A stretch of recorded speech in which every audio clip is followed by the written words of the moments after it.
इस वक्त सलीम सीधा मौजूद है। सलीम जी, कैसे देख रहे हैं ये जो आतंकवादियों ने किया, वहां पर जो सैलानी घूमने गए थे उनको किस तरीके से बर्बरता से उनके संग ये इस कांड को किया, गोलियों से उनको भूत दिया, क्या कहेंगे?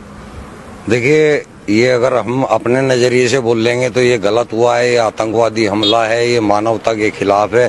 लेकिन अगर आप इसको इस्लाम के नजरिए से देखेंगे तो ये पुण्य का काम किया है उन्होंने, ये सवाब का काम किया है उन्होंने।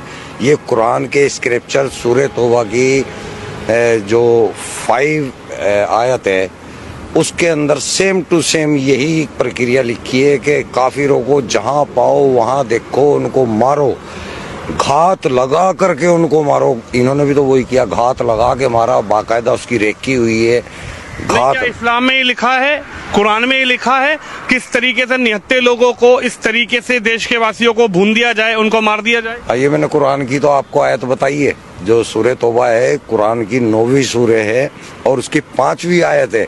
वहां पे ये लिखा हुआ है, सेम इसी तरह बर्बर तरीके से मारने का लिखा हुआ है। सेम ये लिखा हुआ है कि उनको मारो, जब तक मारो जब तक कि वो ला इलाहा इल्लल्लाह कलमा ना पढ़ ले या जजिया देना कबूल ना कर ले, तब तक मारो। यानी कि पूरे हिंदुस्तान के हिंदुओं का यही हसर होना है इस्लाम के अनुसार। इस्लाम के अंदर अल तकिया नाम की चीज होती है, आपने सुना होगा अल तकिया।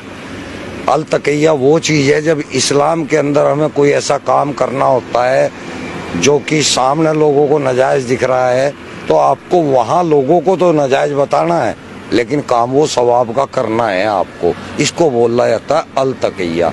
तो ये अल तकिया करते हैं, जो कहते हैं ना हिंदू मुस्लिम भाईचारा, ये अल तकिया है, ये कुरान के अंदर है, हदीसों के अंदर है। मुसलमानों को तो, मैं इंडिया के मुसलमानों की बात कर रहा, बाहर के नहीं। मुसलमान इंडिया का जो है वो अनपढ़ है, उसको कुरान के बारे में कोई नॉलेज नहीं है। इसलिए अगर वो भाईचारे की बात कर रहा है तो वो ठीक कर रहा है, लेकिन वो इस्लाम के अनुसार गलत कर रहा है। इस्लाम के अंदर कोई भाईचारा इस टाइप का नहीं है। इस्लाम के अंदर केवल मुस्लिम मुस्लिम भाईचारा है, हिंदू मुस्लिम भाईचारा कोई नहीं है। आप पढ़ के देखें या किसी आलिम से बात करके देखें। अब मैं भी आलिम ही हूँ, मैं आपको बता रहा हूँ।